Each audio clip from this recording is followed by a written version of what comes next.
अब हम अपने नेक्स्ट क्वेश्चन 5.3 को देखते हैं। Do you attract the earth or the earth attracts you?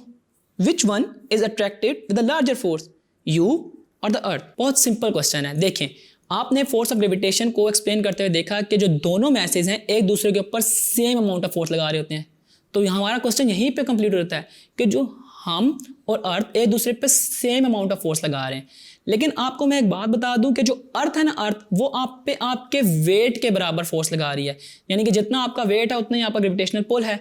तो बस आपने इसको एक्सप्लेन इस तरह करना है कि every body in this universe attracts every other body, ठीक है। वेयर एज जो अर्थ है is attracting you with the force that is equal to your weight, ठीक है। और आपने एट द एंड आखिरी में ये बता देना है कि जो हमारे पास फोर्सेस हैं वो दोनों सेम हैं। जो हम अर्थ पे लगा रहे हैं या अर्थ हम पर लगा रही है, इसमें कोई सी भी लार्जर नहीं है या स्मॉलर नहीं है, दोनों फोर्सेस सेम है।